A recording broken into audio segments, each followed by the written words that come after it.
మీరు ఏదైనా స్పోర్ట్స్ ఆడుకుంటున్నప్పుడు టక్కని కింద పడిపోయినప్పుడు కడక్ అని షోల్డర్లో ఒక సౌండ్ వస్తుంది చూడండి, దాన్నే డిస్లొకేటెడ్ షోల్డర్ అంటూ ఉంటారు. అంటే షోల్డర్ విరగదు, కానీ షోల్డరు ఉండాల్సిన పొజిషన్లో ఉండకుండా పక్కకు వచ్చేయడమో కిందకు వచ్చేయడమో జరుగుతుంది. దాన్నే డిస్లొకేటెడ్ షోల్డర్ అంటారు. షోల్డర్ అనేది బాల్ అండ్ సాకెట్ జాయింట్.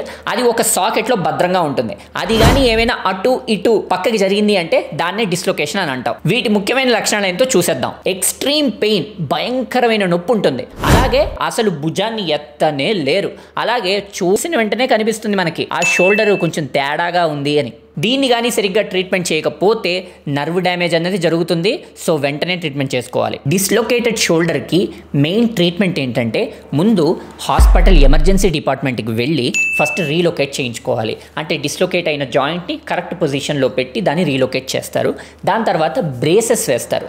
ఈ బ్రేసెస్ వేయడం వల్ల షోల్డర్కి రెస్ట్ దొరుకుతుంది. అదే పొజిషన్లో ఉండి మళ్ళీ అది రీకన్స్ట్రక్ట్ అవ్వడానికి టైం తీసుకుని కరెక్ట్గా సెట్ అయిపోతుంది. అలాగే కొన్ని రోజుల తర్వాత ఫిజియోథెరపీ ట్రీట్మెంట్ తీసుకుంటే మళ్ళీ షోల్డర్ ఎప్పట్లాగా సూపర్గా పనిచేస్తుంది. సో మీ ఫ్రెండ్స్ కానీ పెద్దవాళ్ళు కానీ ఎవరైనా ఈ షోల్డర్ డిస్లొకేషన్స్తో బాధపడుతూ ఉంటే ఖచ్చితంగా మీరు రీలొకేషన్స్ చేయించుకుని ఎక్సర్సైజ్ అంతా చేయించుకుని మళ్ళీ నార్మల్ చేయించుకోండి.